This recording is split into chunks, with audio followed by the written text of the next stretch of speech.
Get ready with me while I talk about my first year of motherhood and the things that have surprised me the most. And I just want to preface by saying I am not a makeup person. I just have to get ready and I wanted to film this video, so I might as well do it together. So the first thing I'm going to start with is probably what's caught me most off guard and by surprise within this first year. Obviously, everybody talks about how demanding and how hard parenting is. And I just remember thinking when I was pregnant or before I even got pregnant, like I always knew I wanted kids. What I always told myself was, oh, I've been a live-in nanny. I've babysat since I was like 13. Like I've been around kids. I know kids. Like it can't be that bad, right? I was wrong. You really never know until you're in it how hard it is. Like what surprised me the most is like there's no break whatsoever. Like think about the most demanding job you could have and you have to work it from the second your eyes open until pretty much your eyes close because you're so tired at the end of the day. Like that's definitely been the most surprising, and I'm lucky enough to be able to stay home with my daughter like now that my maternity leave is over. And holy smokes, it is literally it's a job. I'm working my butt off all day long. Especially when you're a good parent. Like when you're a good parent, you're involved, you play. Like we play all day, and I always want to teach her new things and go do new experiences and take her out of the house and feed her good foods. Like that all encompassing has been just like the craziest part. I don't really know how else to say it. I'm so lucky and blessed to be my daughter's mom. But it's a lot. And some days, I'll be honest, I wake up and I go, oh my gosh, I have to be present and I have to do this, even on days where I don't feel like it. And that does not mean I don't love her with literally every fiber of my being. It's just like, holy smokes, nobody else is here to do this. Nobody's gonna do it like moms do it or like how I do it, or it's just you all the time. And it's just a lot, but it's the best. So I guess, yeah, number one would be people are right when they say how challenging it is. And I thought it wasn't going to affect me. I thought I was going to go unscathed with like really feeling the weight of parenthood. And then I was wrong, but that's okay. My second realization would be the mental capacity. I never understood how when parents would talk about, or moms in particular, because we're the best, that the mental load is absolutely insane that we have, and it is constantly in your brain. Like the minute she wakes up, the minute she eats, the minute she poops, the minute she pees, like when you go somewhere, it's like I start my list like weeks in advance in my head, like, and you don't want to forget anything, and you want to bring it and not need it and not have it. Like you just want to be over prepared. The mental load is crazy, and that has also caught me by surprise because I've always been like a pretty easygoing, nonchalant, like kind of fly by the seat of my pants kind of person. Call me very type B. I've always been very type B. But when you become a mother, you become type A with one particular thing, which is your child. I just know everything about her. And I know where her socks, like what size pants she's in, what size diaper she's in, when we brushed her hair, when we brushed her teeth. Like it's just, you are the person that is responsible for all of that. So the mental aspect definitely caught me off guard as well. And you are also the person that everybody goes to like about your daughter or your child. Like my mother-in-law or my sister or my mom, it's like everybody comes to you all the time, which again, I wouldn't want it any other way, but it's just like, holy macaroni. Make your own decision. I'm very chill, I'm very lax, and I trust everybody in our life. I trust with her full-heartedly. It's just like when somebody asks you a question when you've already like had a day, it's like just do something. But then it's like, well, maybe if they do it, I'll be upset because it's not what I would do. I appreciate that people are very aware of maybe what I would want. That part can be a little bit exhausting sometimes, and that's okay. Another thing that has surprised me is how much it takes a village. I'm very, very, very, very, very, very, very, very, very fortunate to have an incredible village around me. The village is so incredibly important. You do need a break sometimes.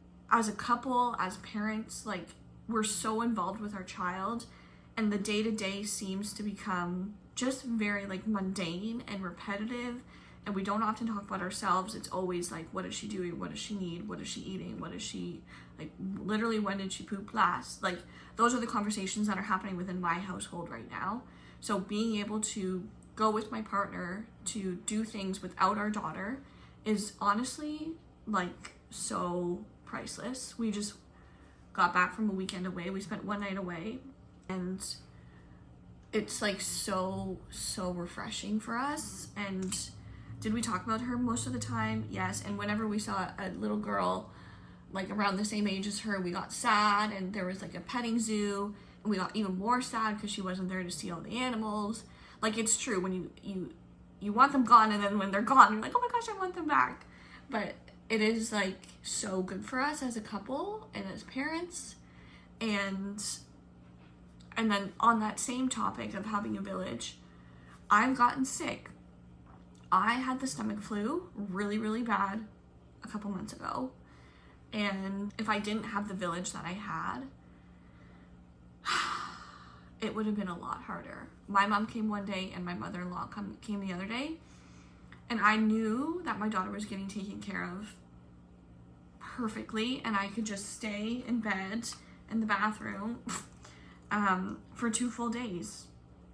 And it's like, I really have a heart for people that don't have a village, or they do, but their family lives far away. Like, I really am so lucky. To summarize that point is, having a village is incredible, and I'm so lucky and blessed that I have the village that I have, and just how much you need support. And I remember when we had just had her, I would think to myself, I could never imagine leaving her with anybody.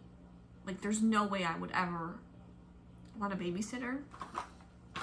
But obviously I was freshly postpartum and, you know, had a lot of emotion. So I'm not surprised that that's how I was feeling. I'm sure lots of moms can relate to that. But now it's like, I always say, come get her, go do this, like, you can take her places. My next point that I am struggling with still, and I think I will probably for the rest of my life, or at least till she's like on her own, the comparing.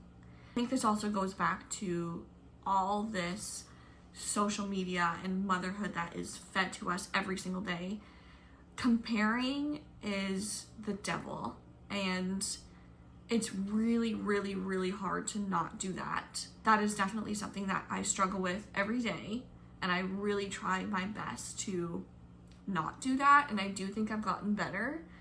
That part is kind of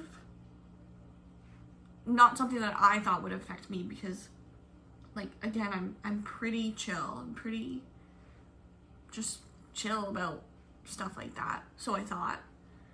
But it's really interesting to be aware of what my thoughts are, and thinking that my daughter is not moving as fast as she should be, or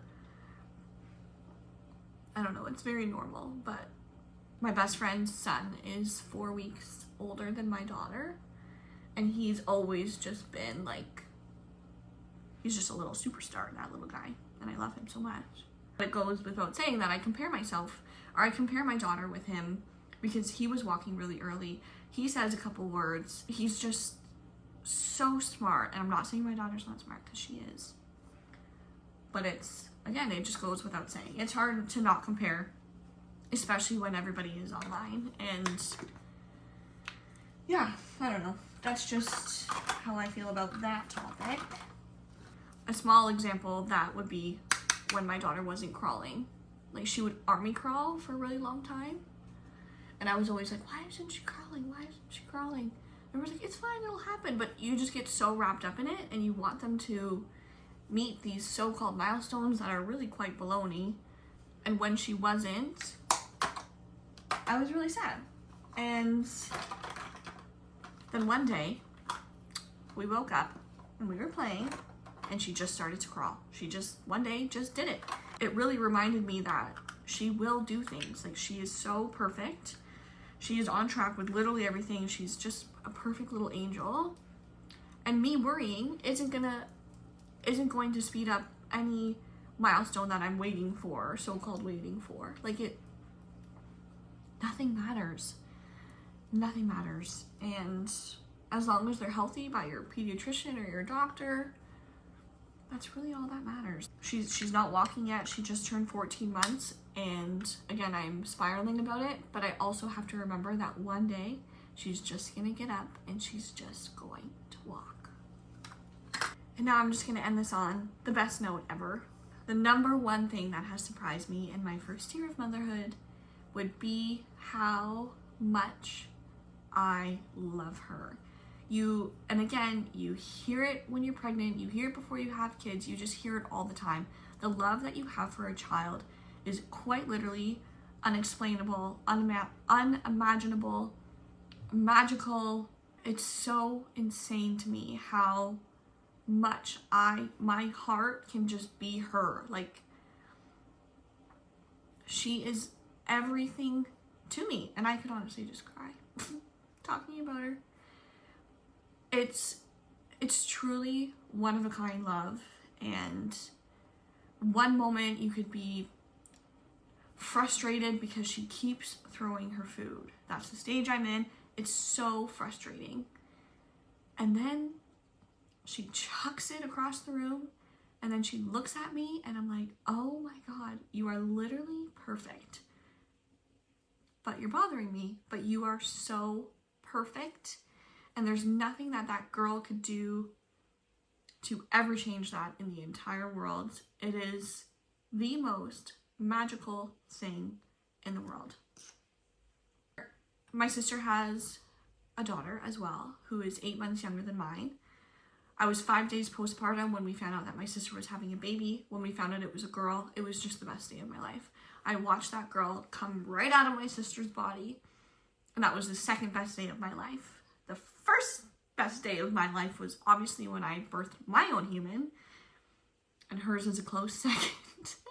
I'm obsessed with her. I'm obsessed with my sister. I'm so close with them. And I remember the most amazing thing about that all was being able to tell my sister, like, just wait. Like, I just could not wait for her to experience, first of all, meeting your baby, because that's the best thing in the whole wide world, and also feeling the love of a human so deeply like that. And it's so fun because now I look at mothers, dads are great too, but I specifically look at mothers when I'm out and about now that have children, and it feels like this superpower that we have, because I just know how much we all love our children. And to me, that's like beautiful, because that love is like not even measurable. And it also makes you feel so differently about your own parents. And my mom, who I am like obsessed with, and like that's how much she loves us, and it's just like the coolest thing in the whole wide world. So I would take a million hard days to experience like a second of love like that. And I'm just so lucky to have the best kid in the whole world. And no matter how hard it is, it's like worth it beyond measures. And if you're expecting a baby, just know that it is absolutely the best thing in the whole wide world. That concludes this video. I appreciate you for watching, and if you're a mom, you're amazing. If you're a dad, you're probably not watching this, but you're also amazing. And if you're expecting a baby, or it's just the most magical thing. And I also want to say, if you are struggling with motherhood, or dealing with any, you know, infertility, or that's kind of the journey you're on right now, I feel for you. And yeah, I appreciate you for watching. That's all for today. So see you next time.